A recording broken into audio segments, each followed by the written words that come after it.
네, 반갑습니다. 장문 기출 관련된 질문에 대한 답변을 해드리도록 하겠습니다. 2017학년도 A형 3번, 이 교사의 말 중 구성주의는 개인 구성주의를 의미하는 게 맞는지 여쭤보고 싶습니다. 라고 질문해 주셨습니다. 그 수업교사, 그 다음에 김교사, 그 다음에 수업교사 이교사의 질문이 되겠죠. 이 교사의 말 중에 저는 수사적 원리가 보편적이 아니라 상대적이라고 생각합니다. 이라고 해서 이제 의미는 구성주의 또는 인지주의 작문 이론가들이라고 표현하고 있습니다. 구성주의 또는 인지주의 작문 이론. 네, 이걸 물어보신 것 같아요. 이때 이 말의 구성주의는 개인 구성주의를 의미하는 게 맞는 것이냐? 네, 이때 구성주의와 인지주의는 같은 의미로 보시면 좋을 것 같습니다. 우리가 이제 사회구성주의라는 표현도 있고, 사회구성주의, 그다음에 또 사회인지주의라는 또 표현도 있죠. 예, 요거를 이제 그 유사한 개념으로 본다면 여기에는 사실은 개인이란 말이 예, 이렇게 생략되어 있는 걸로 이해하시면 좋겠습니다. 여기는 사회 이렇게 표현되어 있죠. 그래서 이때 구성주의는 개인 구성주의를 의미하는 것이라고 볼 수 있겠습니다. 네, 얘는 두 번째 질문으로 가보겠습니다.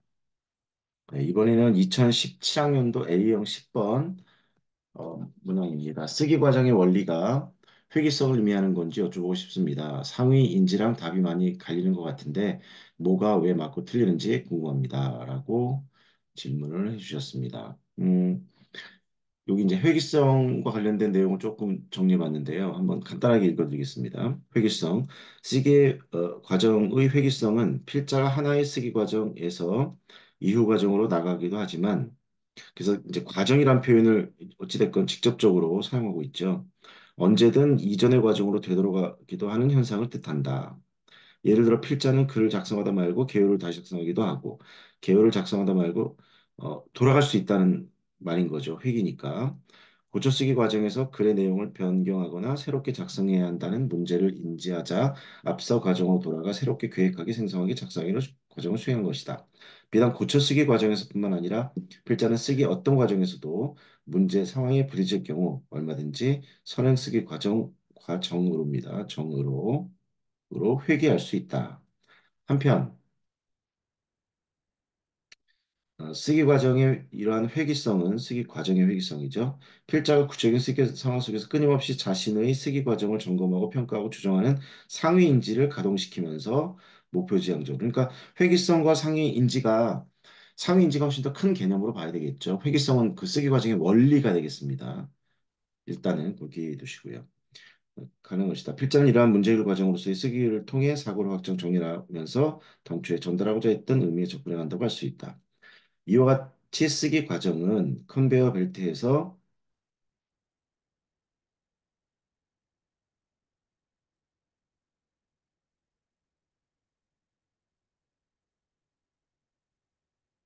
물품을 조립하는 것과 같은 일직선적 단계들로 진행되죠. 일직선이라는 게 이제 선조적이라는 의미가 되겠죠. 물론 거시적 국면에서는 쓰기 후의 과정이 순차적으로 일어난다. 그러나 이는 대체적인 경향일 뿐 쓰기의 미시적인 국면에서는 필자들은 편의상 구분된 쓰기 과정의 경계를 자유롭게 쓰기 과정 경계를 넘나들면서 동시적으로 회귀적으로 쓴다라는 표현이 나오고요.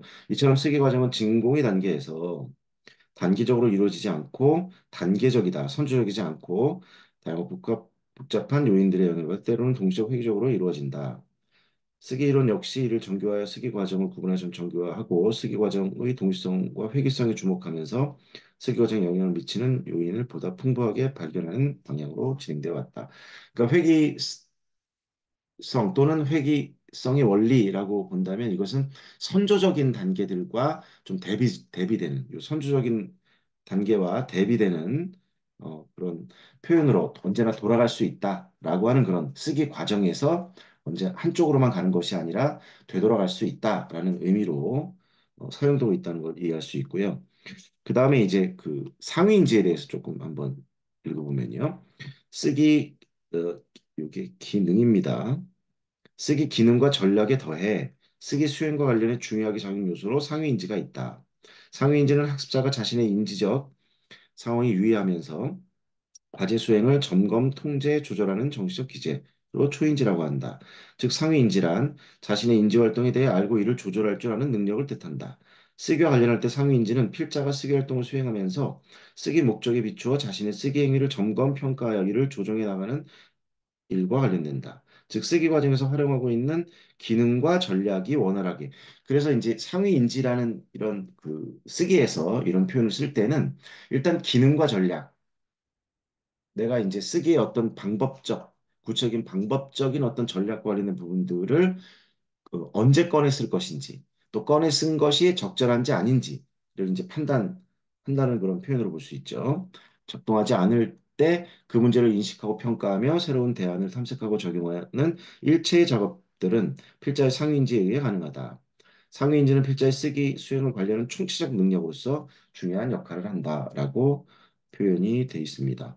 다시 한번 질문으로 넘어가면 돌아오면 쓰기 과정의 원리가 회귀성을 우리 문제에서 2017학년도 10번 문제죠. 두 번째 작성 방법에서 가의 소단원 이해학습 활동을 나의 소단원 이해학습 활동과 같이 재구성하면서 적용한 쓰기 과정의 원리를 쓰고 그 원리를 설명할 것. 그래서 보통 쓰기 과정의 원리, 이렇게 쓰기 과정의 원리라고 말하면 보통 회귀성이 적절하다고 봅니다. 다만 이제 상위인지랑 이제 답이 많이 갈린다라고 하는 표현은 이 소단원 2에 나오는 조정하기 관련된 내용이 나와서 이제 또 좀 헷갈리는 부분이 있을 수 있어요. 그러나 일단은 아까도 설명했지만 상위인지가 작동하기 때문에 회귀성도 사실은 회귀성의 원리가 일어날 수 있습니다. 큰 그 상위인지의 회귀성이 포함된다고도 볼 수 있는 거죠.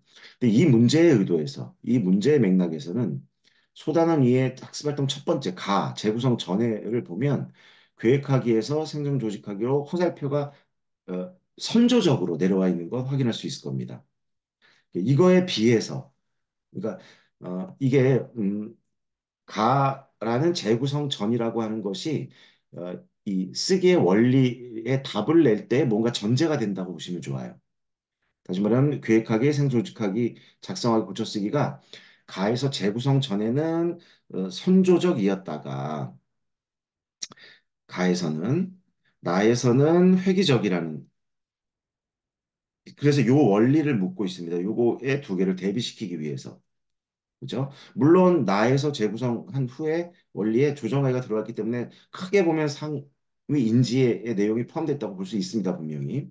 다만 극단적으로 말하면 가에서 재구성 전에 계획하기 단계에서 고쳐쓰기 단계까지 쭉 이렇게 선조적으로 나열돼 있죠.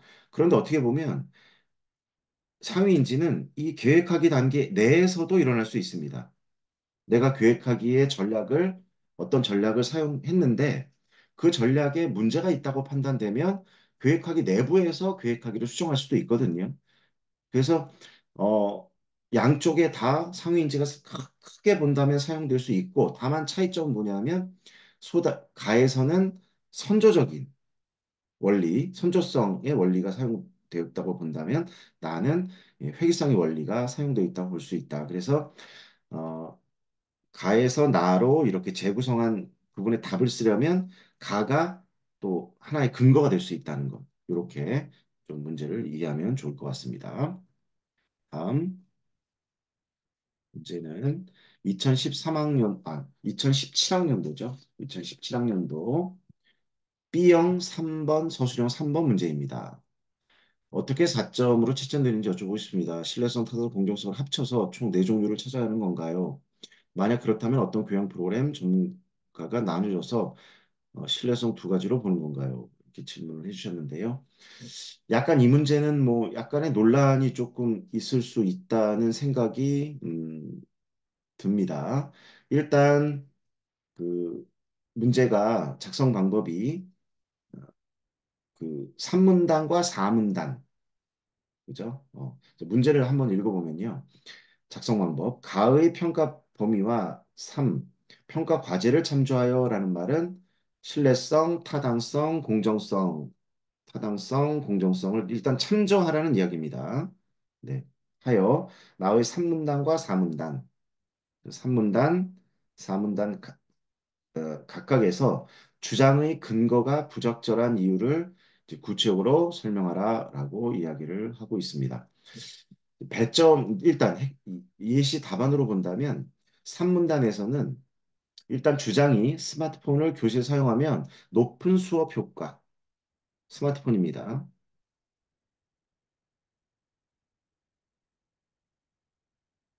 효과를 낸다고 말하고 있습니다. 그래놓고 이제 근거로 뭐 유용한 지식과 정보를 얻을 수도 있고 방대한 양의 최신 정보도 제공해 준다. 그런데 이제 여기 문제가 되는 부분이 나는 스마트폰으로 음악을 듣고 영화를 본다라고 하는 이 부분이 문제가 될 수 있다고 봐요. 이게 높은 수업 효과와 요게 주장인데 요거는 근거가 되겠죠. 그런데 요게 서로 맞지 않습니다. 그래서 요 부분은 타당성이 없다라고 볼 수 있겠죠. 다음 사문단을 보면 이때는 그 활동을 편리하게 수행할 수 있다라고 말하고 있습니다. 편리하게 수행. 그래놓고 근거를 댔는데 그 근거가 바로 원로 정치인. 원로 정치인이 바로 스마트폰을 편하게 수월하게 사용할 수 있다는 이제 표현을 썼습니다. 이것은 만약에 뭐 스마트폰 전문가라든가 교육 전문가라든가 이렇게 이런 분들의 이런 근거를 댔다면 가능하겠지만 이것도 맞지 않죠. 그래서 이것을 신뢰성이 떨어진다.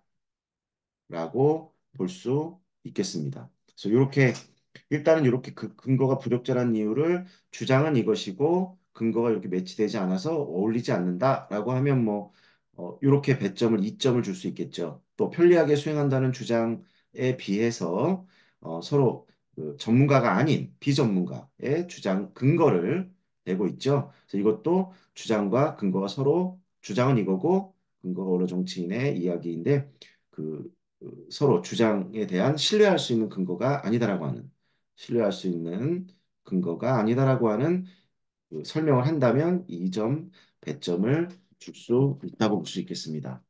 다만 이 문제가 이제 논란이 될 수 있는 조금 부분이 뭐냐면 이렇게 보면 되는데 약간 애매한 부분이 3문단과 4문단이 둘 다 자신의 어떤 그 주장과 근거만 대고 있어요. 그렇죠?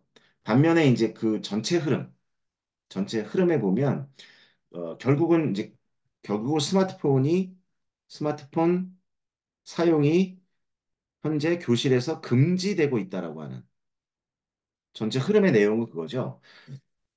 그거에 비한다면 3문단과 4문단 모두 자신의 주장, 이제 학교에서 교사 선생님들이 사용하면 안 된다라고 하는 그런 주장에 대한 어떤 그런 내용들이 좀 빠져 있다고 본다면 3문단과 4문단은 모두 조금 공정하지 않다고도 볼 수 있는. 그래서 이 문제가 좀 명확하지 않은 측면이 있어요. 이제 깔끔하고 정확한 건 타당하지 않다. 주장은 이건데 어, 음악과 뭐 영화를 보는 거가 좋다. 그러니까 타당하지 않다는 건 정확한 거고 또 편리하게 수행할 수 있다는 주장에 대해서 원로 정치인의 말을 근거로 들었기 때문에 신뢰할 수 없다라고 하는 건 분명한 이제 찾아낼 수 있는 근거에 답이 되는데 그렇게 쓰면 이제 가장 그 적절한 것 같긴 한데 예시답안인 것 같긴 한데 약간의 애매성이 존재한다. 3문단, 4문단에 모두 왜 금지하는지 또 그 금지가 왜 옳지 않은지에 대한 그런 설명들을 조금 더 넣었다면 또 공정성과 관련된 부분도 조금 더 채워지지 않았을까라는 그런 생각이 듭니다. 좀 애매한 문제였습니다. 네. 다음 문제는 2016학년도 A형 기평 3번 문제입니다. 가로 니은인데요. 니은에서 필자의 머릿속에 저장되어 있는 기억의 총체로 스키마만 답이 되는지 배경 지식도 답이 될 수 있는지 궁금합니다. 스키마와 배경 지식 차이가 무엇인지 궁금합니다. 라고 하시는데요. 여기 이제 조금 이론들의 내용을 조금 살펴보면 읽어보겠습니다. 스키마 이론은 사전 지식이 어떻게 기억 속에 사전 지식이 이제 뭐 배경 지식이죠. 통합되며 상위 수준의 이해 과정에서 어떤 작용을 하는지를 밝히는 유용한 이론이다. 스키마라는 용어는 원래 칸트에서 기원했는데 임지 심리학 분야에서 처음 사용한 것은 바틀릿이다. 그는 스키마를 과거 반응의 경험의 능동적 조직이라고 규정했고 이것은 기억의 구성적인 특성, 이런 표현을 썼습니다. 스키마에 대해서. 스키마를 흔히 사전 지식이나 백연직시라고도 하는데 독자의 인지 구조로서 추상적인 그러니까 스키마는 사전 지식 또는 배경 지식이라고 할 수 있다는 얘기입니다. 하는데 독자의 인지 구조로서 이제 구조라는 표현 추상적인 지식 구조라는 표현을 썼기 때문에 대개는 이들 용어와 같이 어울려 사용된다. 독자의 인지구조와 구조라는 표현 자꾸 썼고요. 점에서 동일하나 인지구조의 내용적인 측면이나 형식적인 형식입니다. 측면으로 구분이 가능하다. 요 말은요. 일단 스키마를 설명할 때만 나오는 조금 개념입니다. 바로 형식 스키마 또는 구조 스키마 또는 내용 스키마 요렇게 나눌 때에는 이제 스키마의 개념을 빌려서 구분해서 이제 쓴다는 얘기죠. 독자의 배경 지식이 스키마 형태로 조직된다고 보는 것이 타당하다. 그러니까 독자의 배경 지식이 먼저고요. 이것이 어떻게 조직되느냐, 또는 구조화를 이루느냐, 구조화를 이루니까 배경 지식이 머릿속에 어떤 뭐 그물망처럼 또는 어떤 방처럼 이렇게 연결돼 있는 구조. 측면에서는 스키마라고 부르고 그 지식 자체를 우리가 배경지식 또는 사전지식이라고 부르기도 합니다. 다만 이것은 뭐 거의 동일하게 구분하지 않고 사용된다는 것 좀 이해하시면 좋겠습니다. 한 번 더 설명이 있는 걸 좀 살펴보면요. 스키마는 개인이 가지고 있는 지식이나 어떤 표현이 있죠.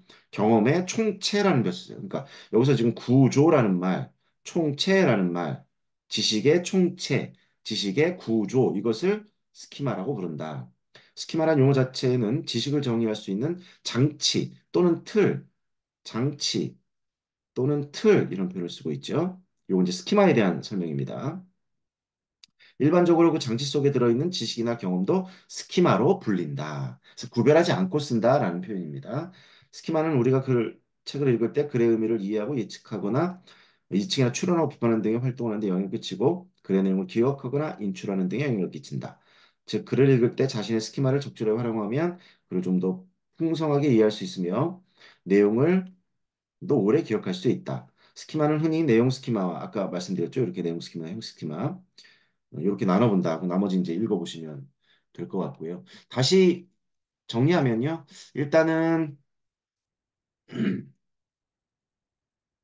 스키마와 배경 지식을 유사한 의미로 보면 좋겠다. 네, 여기에 이제 문제에서 보면 니은 부분을 보겠습니다. 장교사 활동 3에서 내용 생성 방법을 자료조사로만 한 적이 좀 아쉬워요.